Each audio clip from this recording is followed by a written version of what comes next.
Habacuc capítulo 3 está adelante de Nahum y atrás de Sofonías, más o menos. Habacuc capítulo 3, verso 2, dice el profeta: Oh Jehová, he oído tu palabra y temí. Oh Jehová, envía tu obra, aviva tu obra, perdón. Repito, oh Jehová, aviva tu obra en medio de los tiempos. En medio de los tiempos, hazla conocer. En la ira, acuérdate de la misericordia. Dios vendrá de Temán y el santo desde el monte de Parán. Su gloria cubrió los cielos y la tierra se llenó de su alabanza. Y el resplandor fue como la luz, rayos brillantes salían de su mano, y allí estaba escondido su poder. Solamente hasta ahí, hermanos. Acompáñenme a orar. Señor Jesucristo, es tu palabra. Tu palabra es verdad. Tu palabra es viva y eficaz. Enséñanos en esta mañana tu palabra para nuestra edificación e enseñanza y para la gloria de Dios. En el nombre de Jesucristo. Amén. Dios les bendiga. Siéntense, hermanos, y vamos a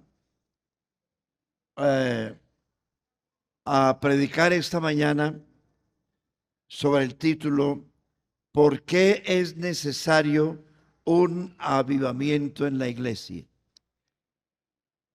Hemos estado, hermanos, en estos días, de cierta forma, en algunos cultos especiales, y los miércoles buscando crear conciencia sobre la necesidad de ser llenos del Espíritu Santo.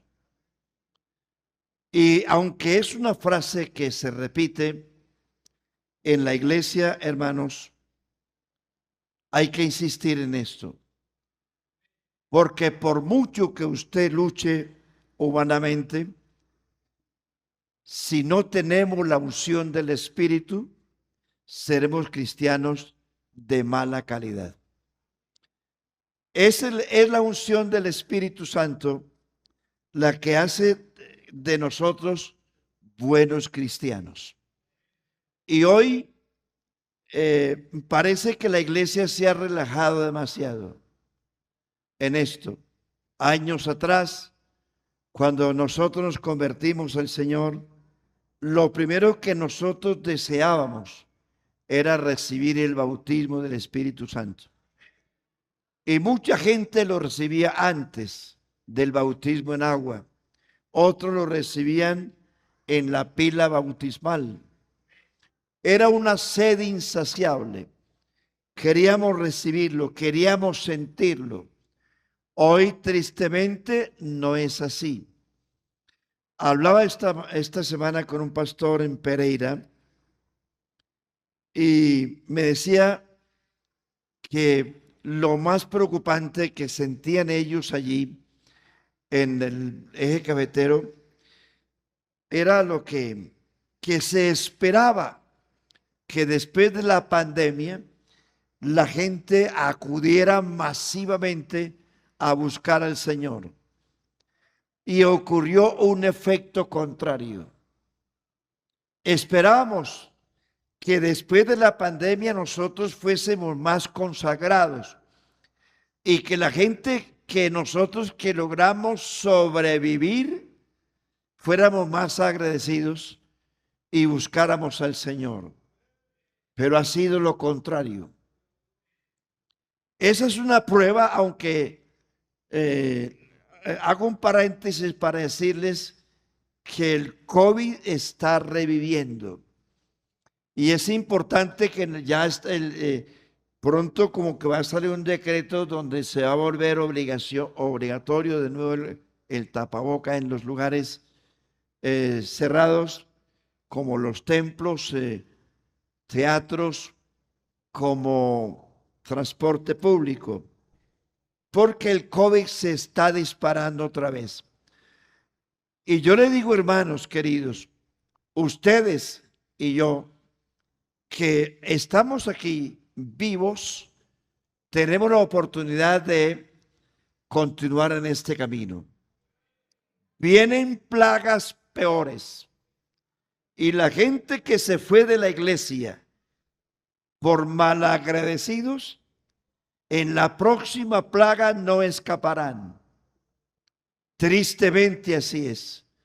Dios advirtió a Israel una y otra vez y los perdonó muchas veces. Pero también tuvo que aplicar la disciplina y destituirlos muchas veces. ¿Sabe una cosa, hermano? Mire, ¿qué es el Golfo Pérsico hoy? Manejado por los árabes, dominado por los árabes. Ese Golfo, hago un paréntesis porque el tema no es ese, que usted ha escuchado ahora con el asunto del mundial, que allá hay plata hasta para votar. No saben qué hacer con ella. Todo el Golfo Pérsico es la tierra prometida. Esa fue la tierra que Dios le ofreció a Abraham, a Isaac y a Jacob y a Israel. Dice la Biblia, tierra que fluye leche y miel. No es que hayan muchas abejas ni muchas vacas. Está hablando de una tierra fértil, llena de riquezas y de bendiciones. La tierra más rica del planeta es el Golfo Pérsico. Y esa tierra fue dada a los hijos de Israel. Esa es la tierra prometida. Pero como ellos fueron incrédulos y desobedientes, Dios se la entregó a los árabes. ¿Sabían ustedes que los árabes también son descendientes de Abraham? Ellos son descendientes de Ismael, que Ismael es hijo de Abraham. A ellos también Dios, a los hijos de Ismael también Dios les ofreció y les dio promesas. Acuérdese de lo que Dios le dijo a Agar en el capítulo 21 de Génesis. Daré de él, de Ismael, una gran nación y saldrán reyes, en fin.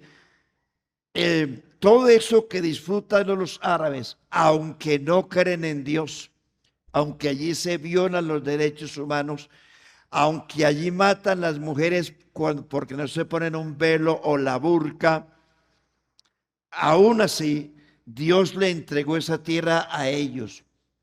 Pero ojalá que no me esté escuchando un árabe en este momento. Esa tierra en el milenio volverá a ser la tierra de Israel. Ese es lo que la Biblia llama el pacto palestino. El pacto palestino es de lo que los árabes disfrutan hoy, gente llena de plata. Y usted sabe eso ya. Esa tierra es la que en el milenio Dios le va a restaurar a los hijos de Israel.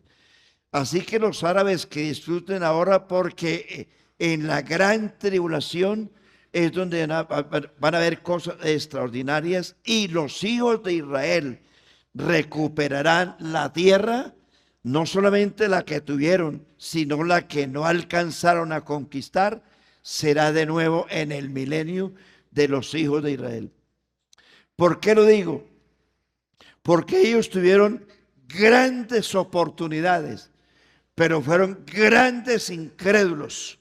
Y por incrédulos, usted lee en Deuteronomio capítulo 30, porque Dios sabía que ellos se iban a rebelar.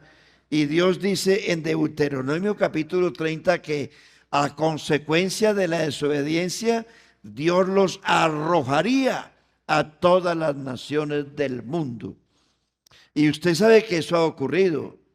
Han habido varias éxodos de los judíos. Por ejemplo, el primer éxodo o dispersión de los judíos de Israel ocurrió en el año 720 antes de Cristo, cuando las 10 tribus de Israel fueron esparcidas bajo el dominio de los sirios y los egipcios.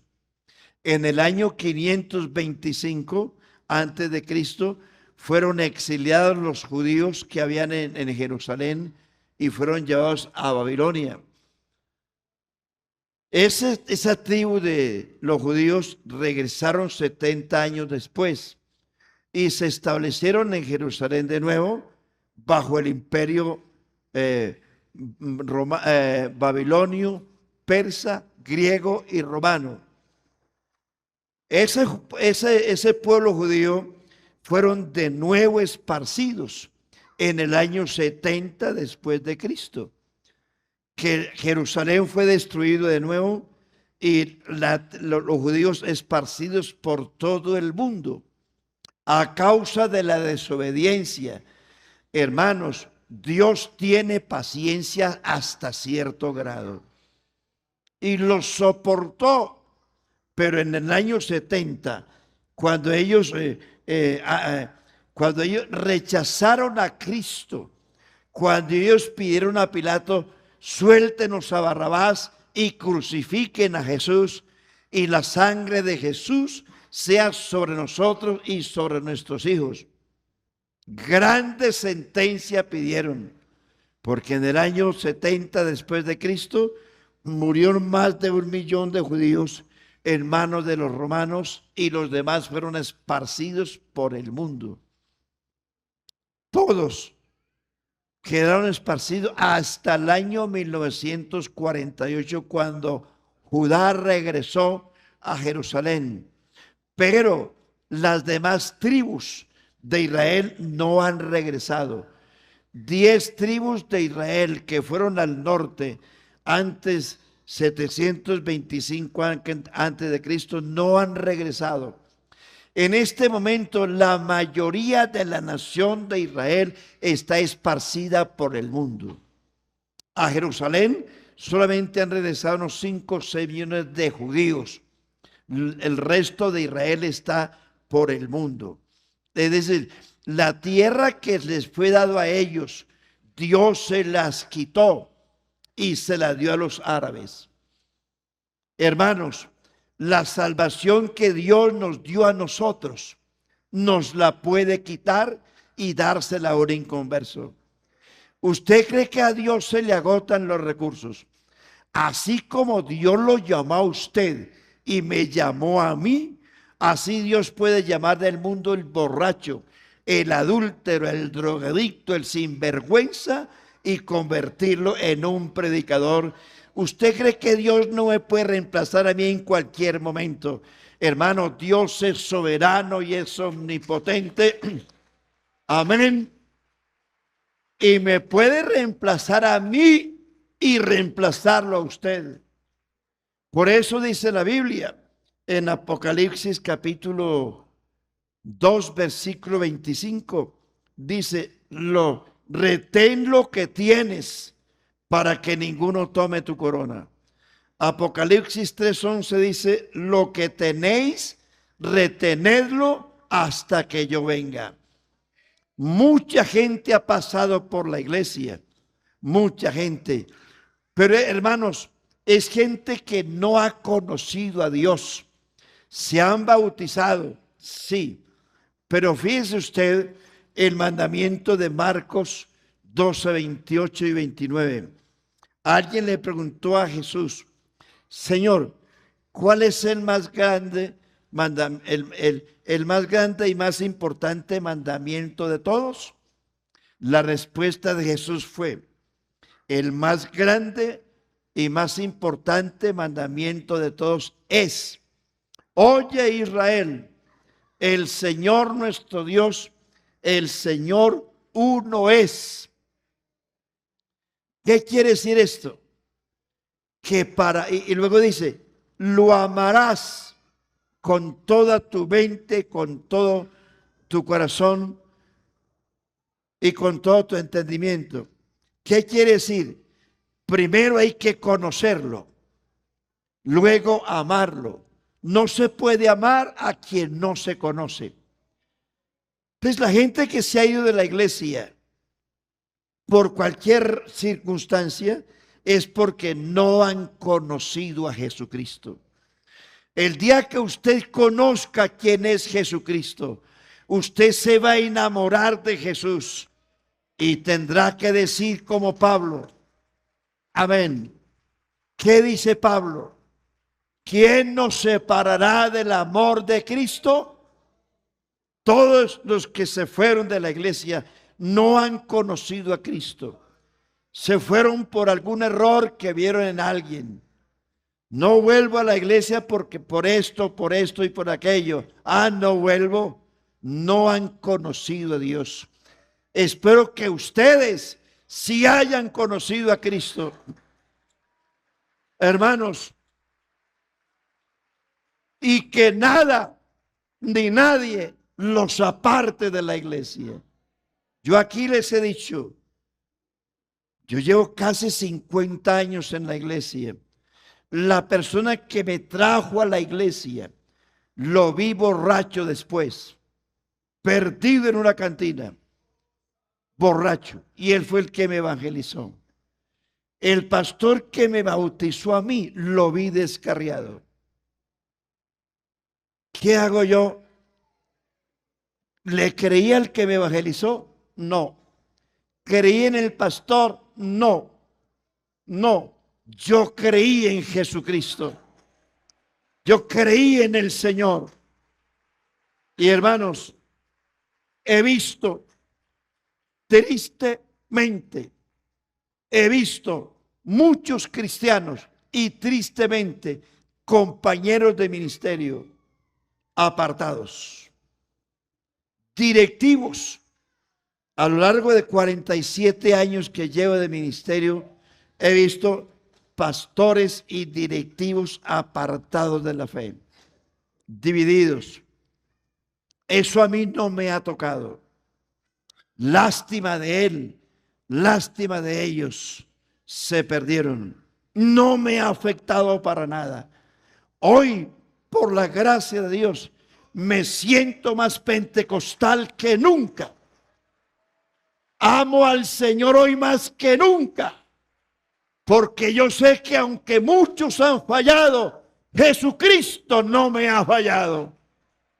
Él es el mismo ayer y hoy y por los siglos. Jesucristo ha estado conmigo en las buenas y en las malas, en la pobreza, en la abundancia, en la enfermedad, en los hospitales. Ha estado conmigo y sé que seguirá conmigo.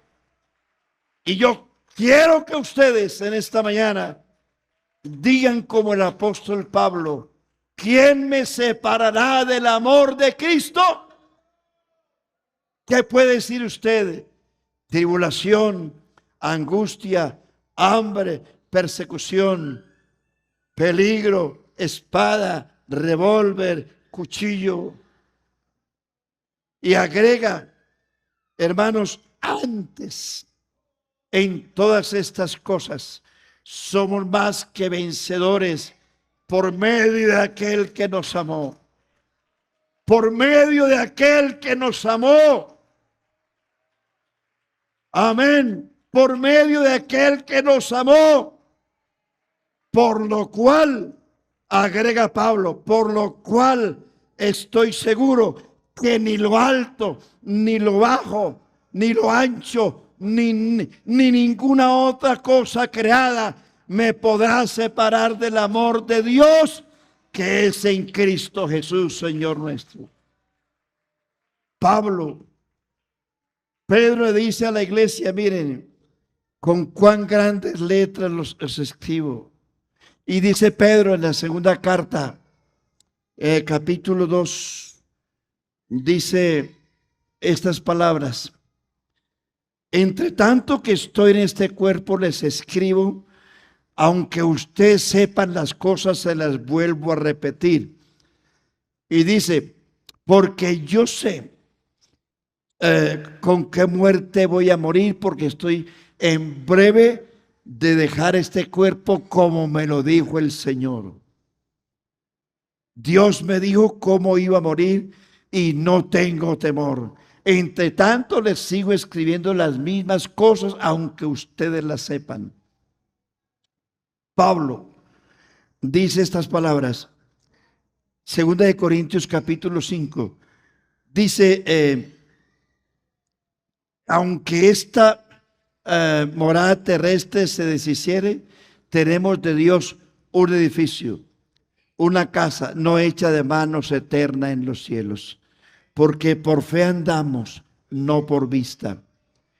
Y Pablo dice, ya despidiéndose al final, estas palabras: te mando delante de Dios y del Señor Jesucristo, que juzgará a los vivos y a los muertos en su manifestación en su reino, que prediques la palabra, que instes a tiempo y fuera de tiempo, redarguye, reprende, exhorta con toda paciencia y doctrina, porque vendrán días en que no sufrirán la sana doctrina, sino que teniendo comezón de oír, se amontonarán maestros que conforme a sus propias concupiscencias apartarán el oído de la verdad y se volverán a las fábulas.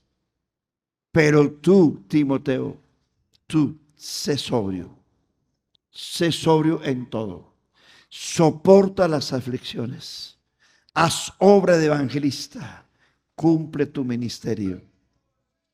Y agrega, porque yo, Pablo, estoy ya a punto de ser sacrificado. Pablo ya tenía en sus manos la carta de ejecución. Ya el emperador le ha dicho, usted se va a morir y le vamos a cortar la cabeza. ¿Usted cree que Pablo estaba chillando? No, le dice Timoteo, aquí te entrego el legado. Sigue tú con este ministerio, porque yo ya estoy a punto de ser sacrificado. Pero dice, yo ya he terminado la carrera, he acabado la obra, he guardado la fe. Mire 3 cosas: he terminado mi carrera, he acabado la obra, he guardado la fe. Por lo demás, iglesia, me está reservada la corona de justicia, la cual me dará el Señor juez justo en aquel día, y no solo a mí, sino también a los que aman su venida.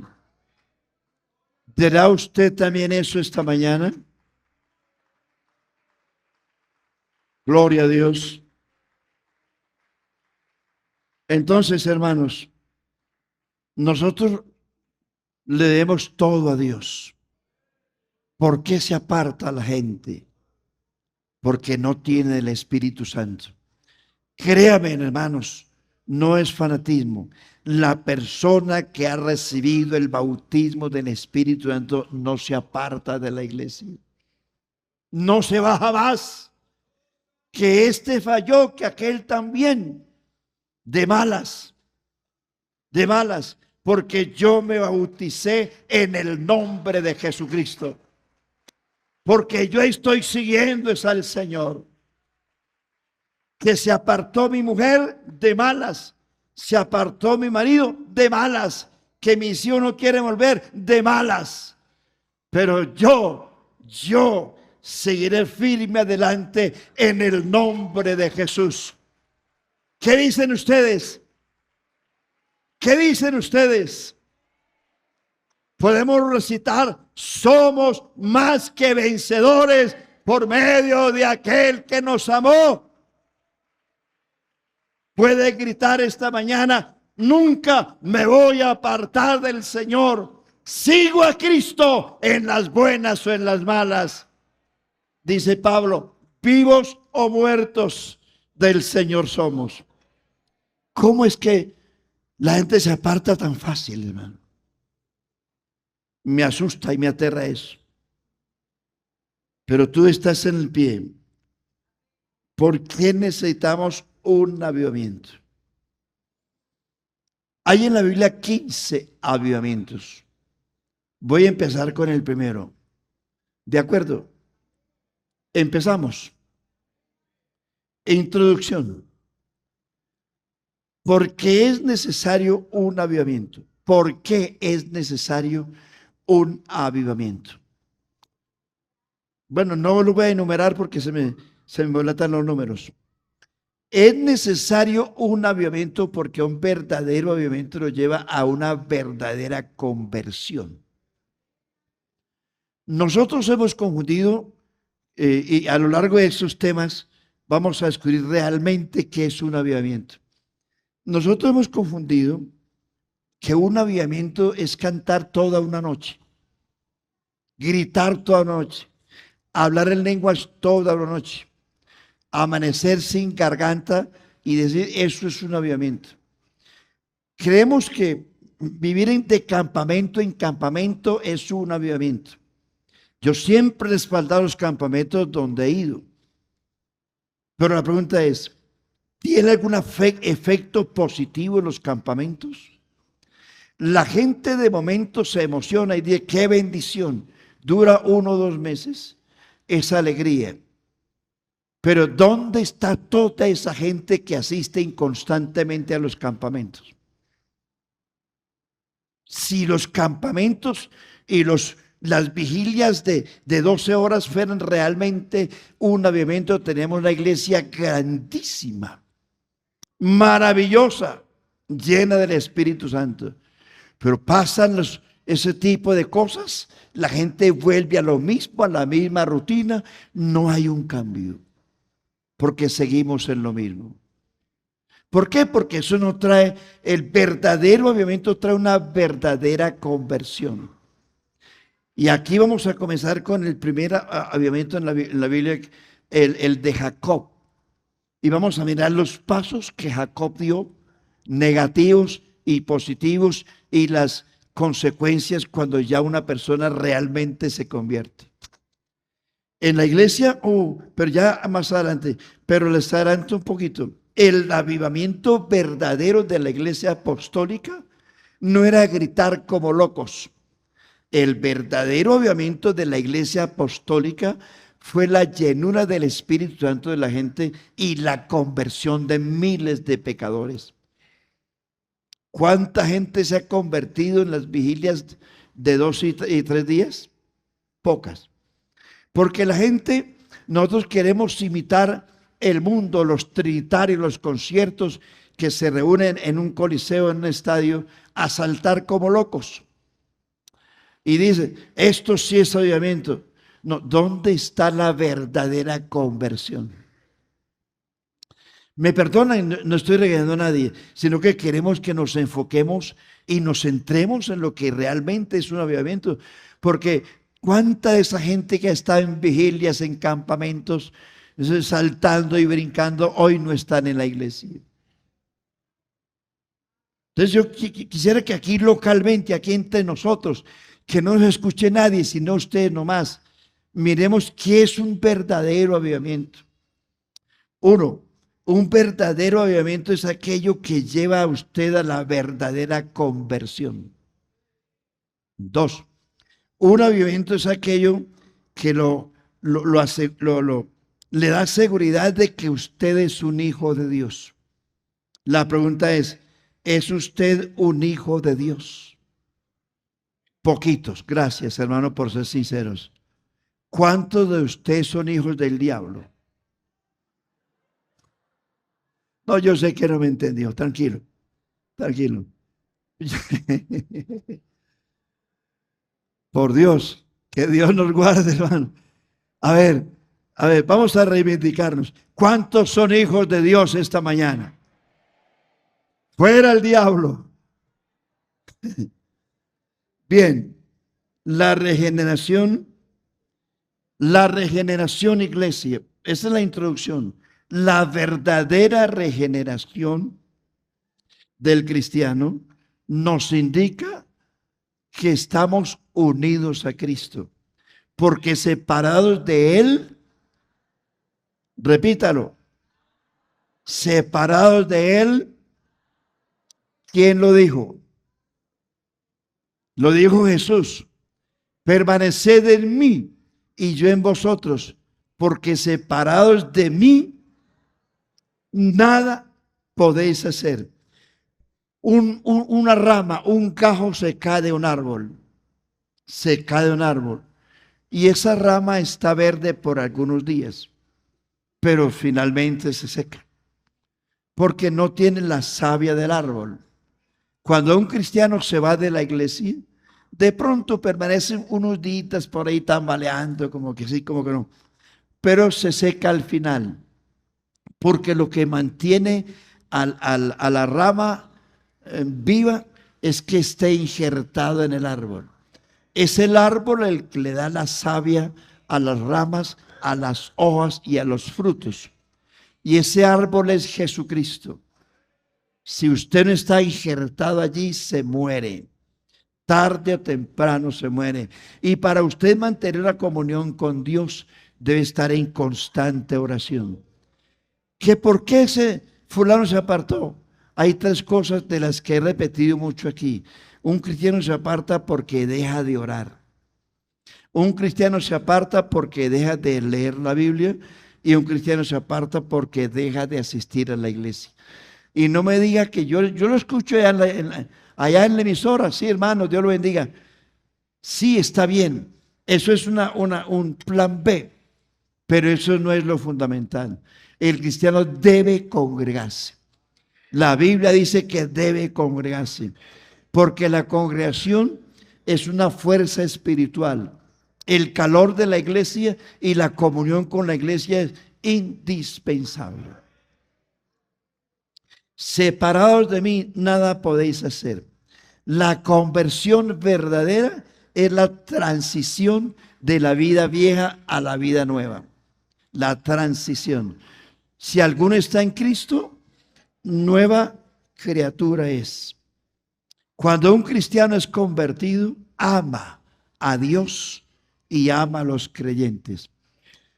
Yo no entiendo por qué en la iglesia hay hermanos que se odian entre sí. No quieren ni verse, no se saludan. Si ve que el hermano viene por el andén, se cruza al otro andén.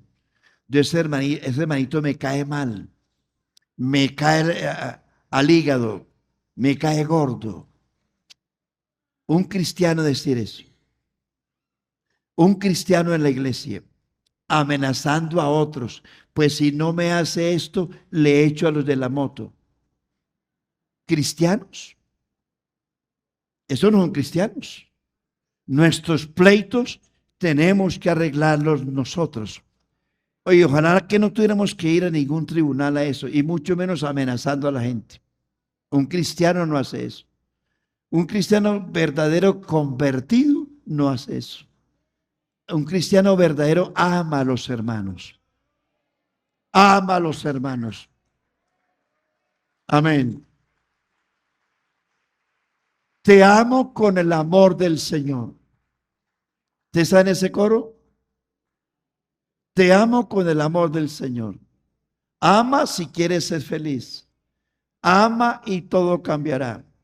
Ama y así comprenderás la alegría de vivir.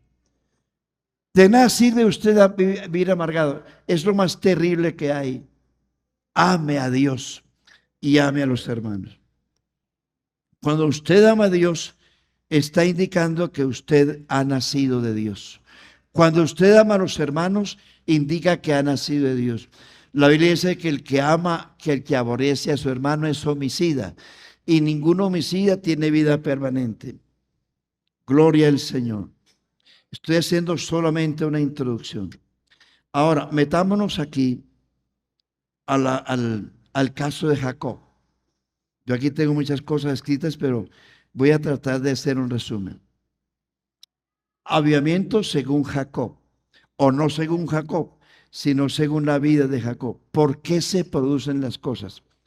¿Por qué usted tiene que pasar dificultades serias? Anotemos 10 cosas. Anótelas. Si no trabajo en qué, en un billete que 50, lo voy a anotar. Y como ya un billete rayado no sirve, aquí hay un cajoncito, denario. Anotemos 10 cosas. Primero, estamos en el primer avivamiento de la historia de la iglesia. ¿Por qué se produjo?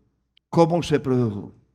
Y las consecuencias de esto. Primero, historia de Israel. Miremos lo negativo de este caballero. Primero, Jacob. como su nombre lo enseña, quiere decir suplantador, tramposo, engañador, mentiroso. El nombre Jacob, ¿qué quiere decir Jacob? Suplantador. ¿Qué más? Tramposo. ¿Qué más? Engañador y mentiroso. Pregunto esta mañana, ¿quién de ustedes es tramposo? Qué bueno, nadie. ¿Quién de ustedes es engañador? Gracias a Dios no hay nadie. ¿Quién de ustedes es mentiroso? Gracias a Dios no hay nadie. Somos unas monjitas de la caridad. Qué maravilla. Engañador. ¿Cuántos hermanos en la iglesia le hacen trampa a los demás para hacer negocios sucios?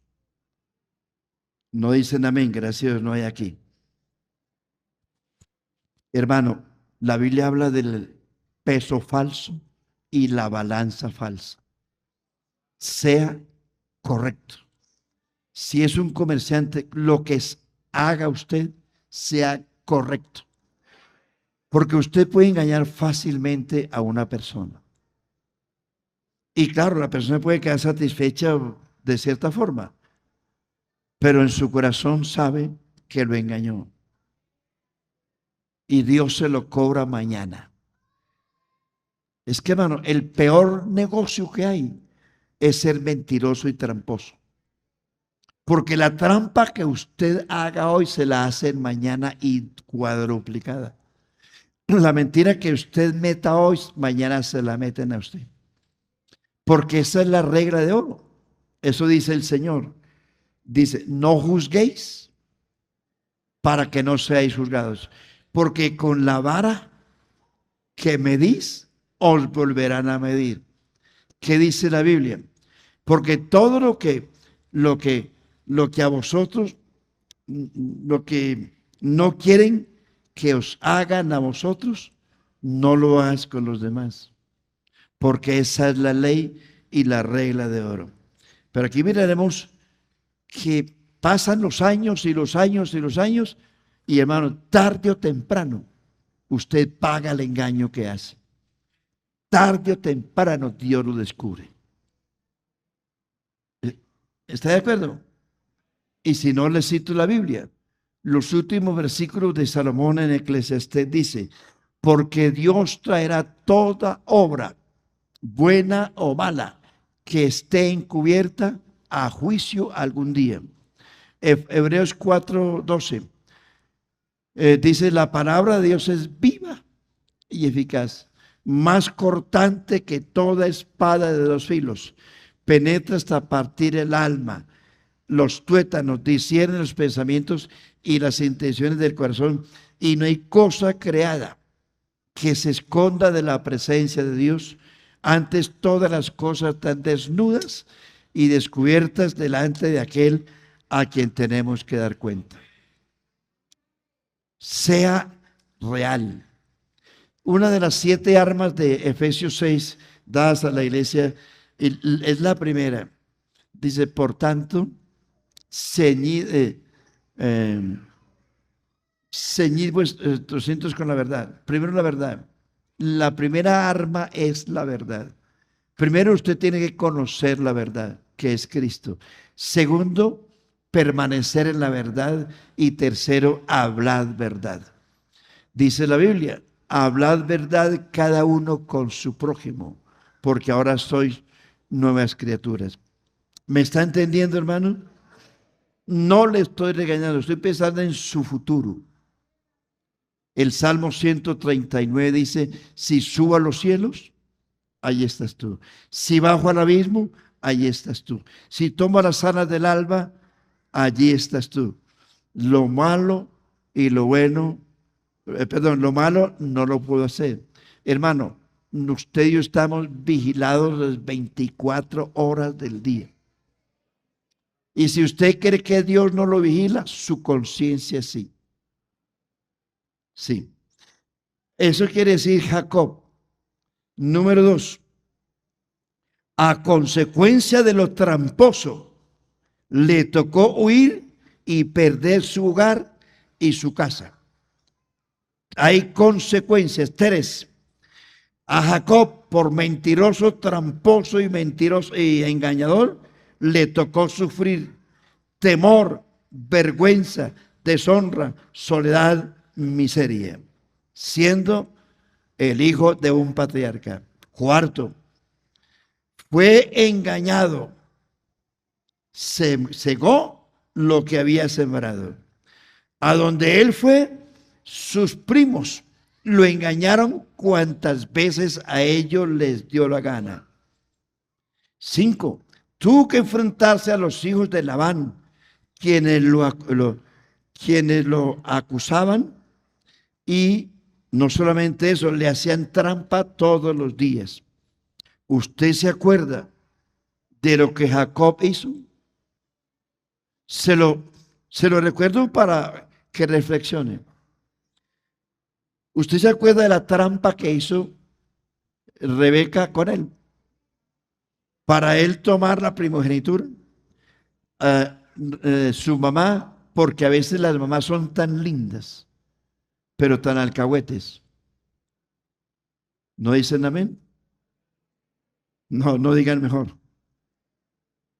Pasan por alto muchas cosas que a veces no se pueden. A veces las mamás pasan por alto la autoridad del marido y los hijos van y se refugian más donde ella que donde él.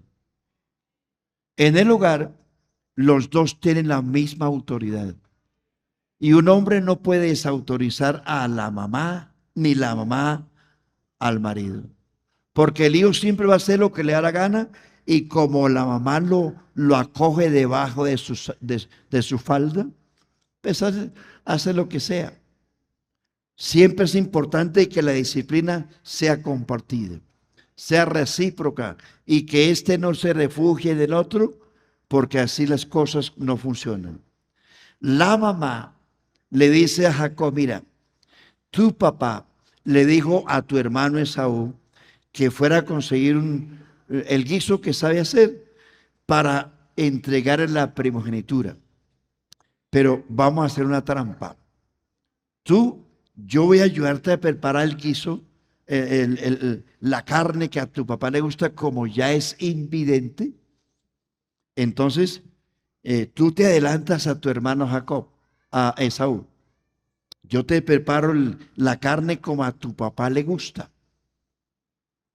Jacob sintió temor. Bueno, pero es que mi hermano es peludo, yo no. No te preocupes. La mamá lo vistió con las pieles de los animales, las ovejitas que sacrificó, lo vistió, es decir, le puso todo y dice, preséntate ante tu padre y dile tú que tú eres Esaú. Ah, bueno, listo. Listo, mami, lo que usted diga, mami. Y claro, así lo hizo. Usted sabe la historia, ¿cierto? Cuando Esaú llegó, el verdadero Esaú se había dado cuenta que su hermano Jacob le había hecho trampa con la complicidad de la mamá. Eso ocasionó, mire, pérdida de Jacob del hogar y pérdida de la mamá de sus dos hijos, porque Esaú se rebeló y también huyó. O sea que la mamá por alcahuete, tramposa y mentirosa, perdió sus dos hijos. Y Jacob perdió su hogar, porque su hermano lo iba a matar. Le tocó huir. Jacob estuvo 20 años lejos, porque su hermano Esaú lo iba a matar. Estando allí, en la tierra de su tío, se enamoró de Raquel. Raquel era la menor y Lea era la mayor.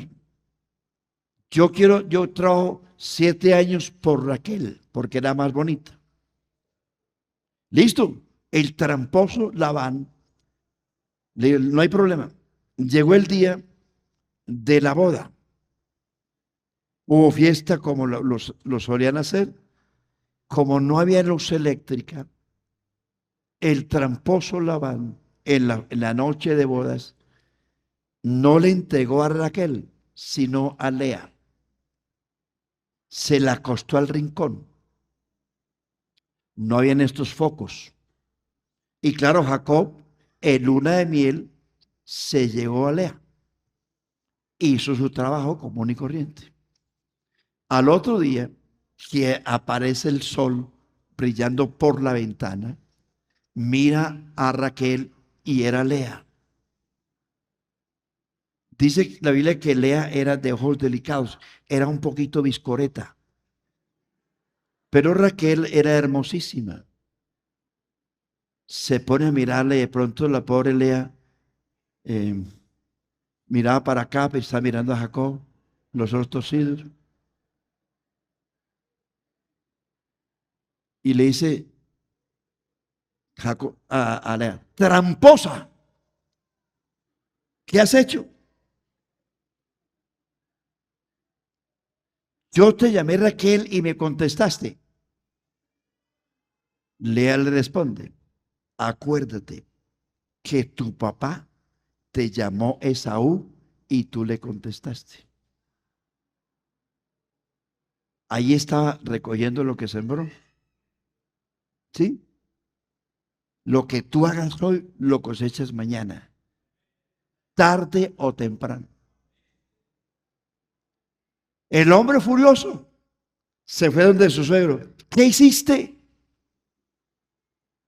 Problema. En nuestra tradición no se da la menor antes que la mayor. Así que no hay problema. Si quieres a Raquel, trabaja otros 7 años. ¿Alguno de ustedes han trabajado 7 años por una esposa? Ahí le dejo la inquietud. Le tocó trabajar otros 7 años por Raquel, porque estaba cosechando lo que sembró.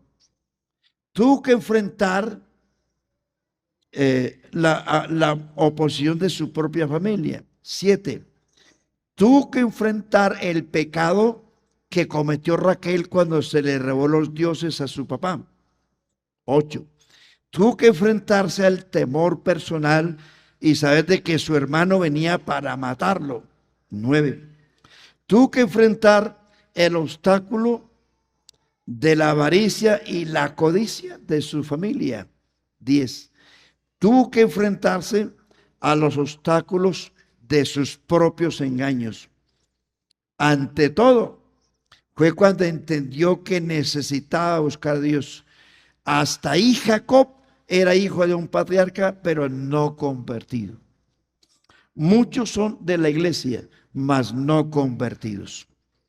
¿Qué ocurrió posterior a eso? Se lo resumo. Después de todo, después de 20 años, Jacob le tocó ir y llevarse a sus mujeres, sus hijos, todo lo que tenía, yendo por el camino de regreso a Betel. Se dio cuenta que su hermano Esaú venía contra él con 400 chusmeros. Y él venía a matarlo, porque Esaú había jurado: tan pronto mi padre muera, mato a mi hermano. 400. Jacob iba con su familia, sus niños. ¿Cómo iba a enfrentar 400 chusmeros? Se vio en la mala. ¿Qué hago? Dice la Biblia que Jacob repartió a la gente que traía por 2 bandos, por 2 caminos, pensando en esto. Si matan esta banda, me queda esta. Mire hasta dónde llegó. Cruzó el río Jaboc, despachó a su gente por aquí, otros por allí. ¿Y qué tuvo que hacer Jacob? Regresarse. Regresó de nuevo, cruzó el río y se metió a un monte. Allí Jacob entendió que necesitaba buscar a Dios. A veces Dios nos lleva a los extremos, hermano. Y no se preocupe si Dios lo lleva a los extremos. Dios nunca llega tarde. Cuando vamos a los extremos, quizás es que Dios nos esté probando para que entendamos que nosotros no dependemos de nosotros, sino que dependemos de la ayuda de Dios. Entonces, Jacob se regresa en Peniel, capítulo 32 de Génesis, si usted desea estudiar la historia. Se vio en la situación. ¿En cuántas cosas se ha visto usted? Económicas, de hogar, de empleo, no sé. Pero piense, hermano, que a veces las cosas suceden porque nosotros somos infieles. Y Dios no quiere que usted se pierda. Dios tiene que apretarlo, a ver si entiende. A veces ni así entendemos. Somos tan tercos como Balaam. ¿Se acuerda usted de Balaam? Dios le dice a Balaam, no vayas con esa gente. Al último, ve entonces porque es más terco que la mula que lo llevaba. Pero dirás solo lo que yo te diga. Y es tan terco, el ser humano es tan terco. Balaam pasó por el estrecho de un camino, por ahí pasó el asna, que era un camino que pared al lado y lado, y dice vea que el ángel de Jehová se le presentó a la burra, porque a veces somos tan burros que los animales ven más que nosotros. Ahí se le paró el ángel de Jehová. Y Balaam no lo vio, porque Dios le abre las puertas al que tiene los ojos abiertos. Y Balaam golpeó el asna varias veces, la azotó, porque Balaam no vio el ángel de Jehová y la burra sí. ¿No le parece una contradicción eso? Entonces, fue el ángel de Jehová el que detuvo el asna. Y Balaam la golpeó. Y es tan grande la situación, tan grave, que Dios tuvo que ponerle a esa burra cuerdas bucales para que hablara. Porque para Dios no es imposible. Dios es soberano. Y Dios es capaz de hacer hablar este púlpito, hermano. Habló, ¿por qué me golpeas? Y cuando ya la burra le habló, ahí sí vio el ángel de Jehová. Bueno, tú eres un terco, sigue. Estrella de tú solo. Y siguió, es tan terco que siguió. Dios quiso atajarlo, pero Balaam de voy, porque me ofrecieron mucha plata. ¿Cuántas veces Dios quiere atajarnos a nosotros? Pero somos tercos y no entendemos la visión. Dios te quiere a ti, no para esta vida, sino para la vida celestial y eterna. Ve, terco. Entonces, ¿qué tuvo que hacer Jacob? Tuvo que irse al monte a Peniel a buscar a Dios, a orar. Nunca lo había hecho. Ocupado en su negocio, en sus vacas, sus ovejas, en sus mujeres, en fin, en sus bienes materiales, pero nunca había dedicado una noche a buscar a Dios. ¿No será que eso es lo que nos pasa a nosotros, hermano? Entonces, dice la Biblia que luchó Dios cuando Jacob, cuando dice que luchó, es porque Jacob estuvo toda una noche orando, luchando, suplicando, clamando. Y al fin el ángel se le apareció después de una larga noche. Gloria al Señor. Y ya el ángel le dice, suéltame porque raya el alba toda la noche. No te dejo si no me bendices. ¿Cómo te llamas? Me llamo Jacob. Le dice el ángel, ya no será Jacob, que quiere ir tramposo, sino que serás Israel. A partir de aquí, de Peniel, ya no serás tramposo, ni mentiroso, ni usurpador, ni suplantador. De aquí en adelante tú serás Israel. ¿Qué quiere decir Israel?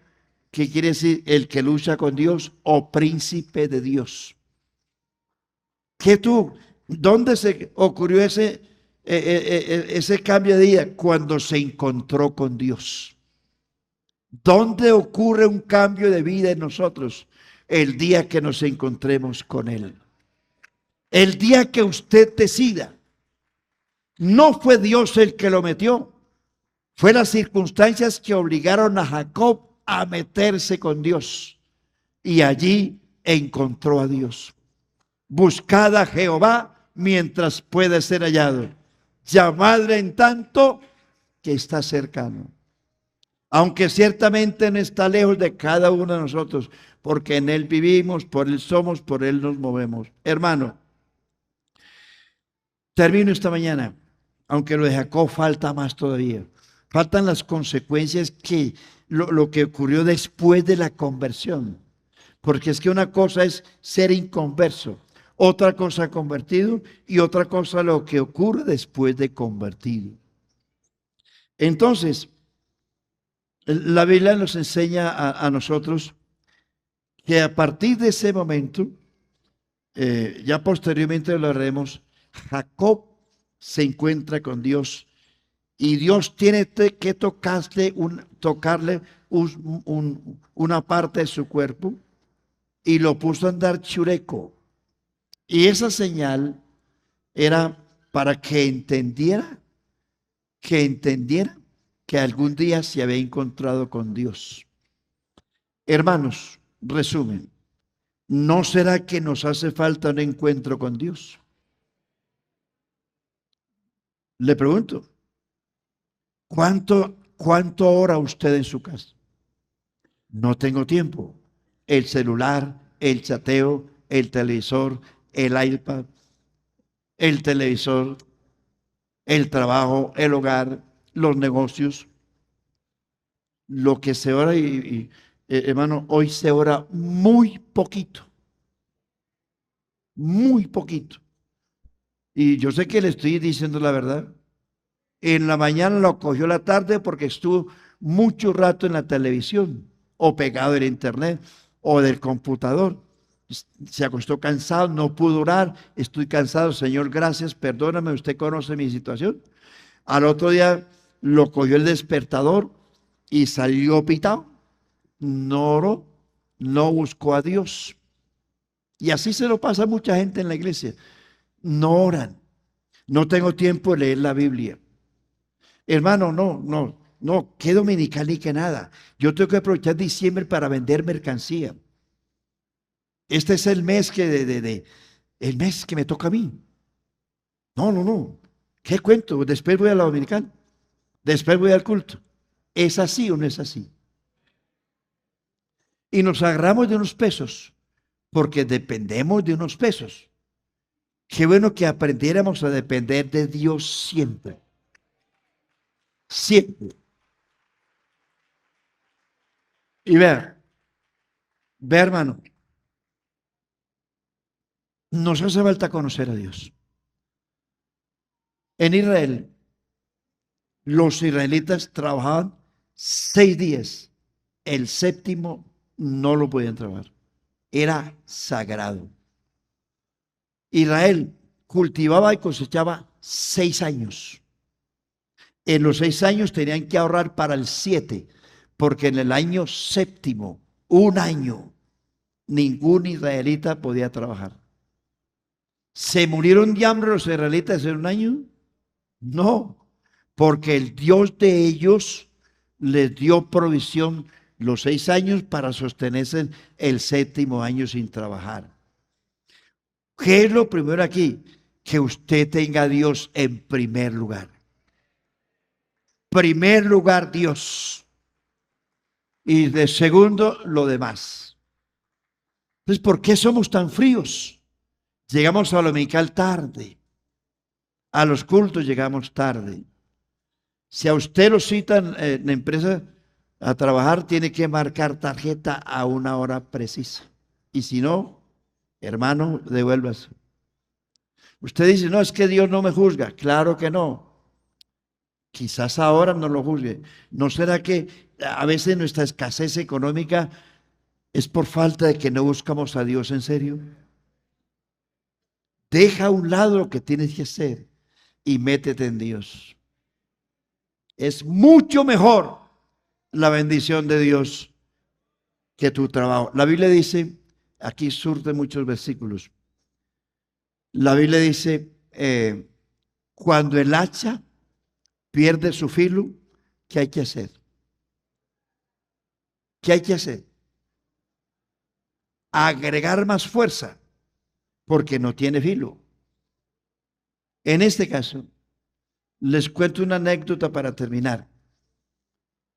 Dos caballeros, un joven y un anciano, estaban en un cañal,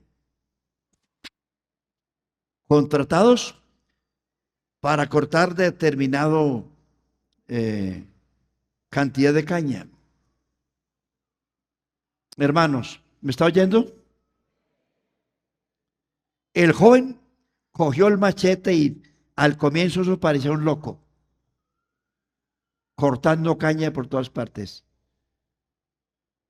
Y a lo último se cansó y se tiró por allá. El anciano varias veces se sentaba y al llegar la tarde encontró que el anciano tenía el doble de producido. El joven se puso bravo. ¿Pero por qué si yo trabajo más que él? El anciano le dice, mire, la caña que corta está pésima. ¿Por qué? Porque tú nunca te sentaste a molar el machete. Yo, que conozco esto, cuando tú me veías sentado, era porque estaba tomando limonada y amolando el machete. Y por eso a mí me rindió. Y usted creyó que con sus fuerzas, su fuerza y su energía, podía hacer más trabajo. Moraleja. ¿Por qué no funcionan tus negocios? Porque el hacha no tiene filo. Y aunque te esfuerces, te mates, porque yo trabajo tanto, madrugo y no me rinde. Porque el machete, el hacha, no tiene filo. Y lo haces con tus fuerzas y no funciona. Siéntate, repósate, busca a Dios. Es más grande la bendición de Dios que tus fuerzas. Busca a Dios. Ven a la iglesia, afila el hacha, afila el machete y esta semana te va a ir mejor. El producido va a ser mejor, pero busca a Dios. Dios tiene más que darte que tus propias fuerzas. Así es el mundo. Gloria a Dios. Estén de pie, hermanos. Les dejo ese consejo. Primero busca a Dios. Amola el hacha. Amola el machete. Y tus resultados serán mayores que cuando luchas contra tus propias fuerzas. Alzaré mis ojos a los montes. ¿De dónde vendrá mi socorro? No de los montes. Mi socorro viene de Jehová, que hizo los cielos y la tierra. Él es tu ayuda, Él es tu fuerza, Él es tu escudo, Él es tu ayudador, Él es tu pastor, Él es tu amo, Señor soberano, principio y fin de todas las cosas. Él es el creador, sustentador, proveedor, alimentador. Todo depende de Él. Búscalo. Señor Jesús, gracias te doy en esta mañana. Tu palabra es verdad. Tu palabra vive. Señor, ayuda a mis hermanos. En el nombre de Jesús, a buscar tu presencia. ¿Cómo se produce un avivamiento? Buscando tu rostro, convirtiéndonos de corazón, de verdad, para la gloria de Dios. Ayuda a mis hermanos, que sus trabajos sean hechos en la voluntad de Dios, para la gloria de Dios.